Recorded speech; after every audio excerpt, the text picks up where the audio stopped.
ప్రభునందు ప్రియులారా, ఈరోజు మన జీవితాల్లో చాలాసార్లు ఆ గత జీవితాన్ని గురించి బాధపడే వాళ్ళు చాలామంది ఉంటారు. నన్ను కానీ లేదంటే దావిజన్లు కానీ బ్లెస్సీ గారిని కానీ చాలామంది కలుస్తూ ఉంటారు.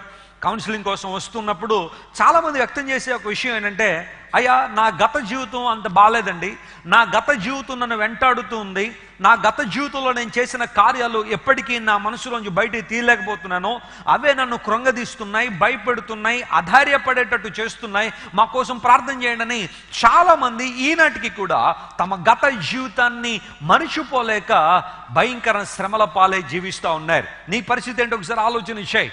బైబిల్ సెలవిస్తూ ఉంది, వెనుకనున్నవి మరచి ముందున్న వాటి కోసం ఏం చేయమన్నాడు? వేగిరపడమన్నాడు. ఓకే, నీవు గతంలో చాలా పొరపాట్లు చేసి ఉండొచ్చు, గతంలో నీ జీవితం నీవు అనుకున్నంత మంచిగా ఉండకపోవచ్చు, గతంలో నీవు దేవునికి అనేక సార్లు ఆయాసాన్ని కలిగించి ఉండొచ్చు, గతంలో నువ్వు చాలాసార్లు దేవుని నొప్పించి ఉండొచ్చు. కానీ the Bible is giving a wonderful solution. You can start a new beginning with the lord Jesus even today. ఈ రోజున నీవు మరొక నూతన ప్రారంభాన్ని క్రీస్తుతో ప్రారంభించగలవు. హల్లెలూయా. ఎందుకంటే బైబిల్ సెలవిస్తూ ఉంది, కాగా ఎవడైనను క్రీస్తు నందుంటే వాడు నూతన సృష్టి, పాతవి గతించను, సమస్తం ఏవైనా నూతనవాయ. You can start a new journey, you can start a new point in your life. నీ జీవితంలో ఒక నూతన ప్రయాణాన్ని నువ్వు ప్రారంభించడానికి ప్రతి నిమిషం నీకు ఒక అవకాశాన్ని ఇస్తూనే ఉంది, ప్రతిరోజు నీకు అవకాశాన్ని ఇస్తూ ఉంది.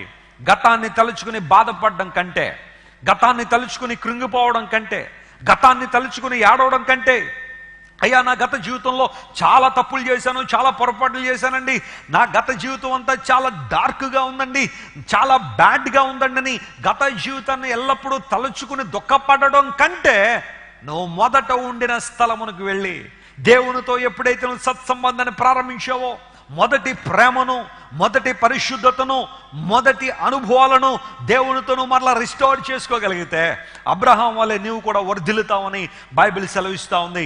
అబ్రహాము దక్షిణ దిశగా ప్రయాణం చేసుకుంటూ వెళ్ళాడు, ఆ తర్వాత అక్కడి నుంచి ఈజిప్ట్ వెళ్ళిపోయాడు.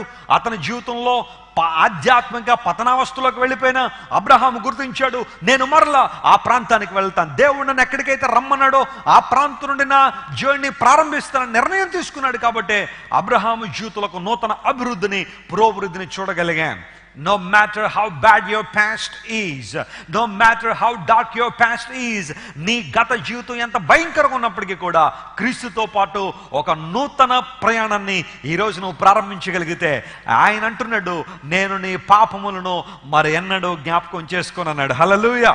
నువ్వు మరలా దేవుని బలిపీఠాన్ని కట్టి ఏ స్థలములోని యాత్రను ప్రారంభించావో, ఏ పరిస్థితులు గుండా యేసుని అంగీకరించడం ప్రారంభించావో, ఆ మొదటి ప్రేమను తెలుసుకునే ప్రభువును వెంబడించగలిగితే ఈ రోజున దేవుడు నిన్ను ఆశీర్వదించడానికి ఆయన సిద్ధంగా ఉన్నాడు. ఆయన నిన్ను బలపరుస్తాడు.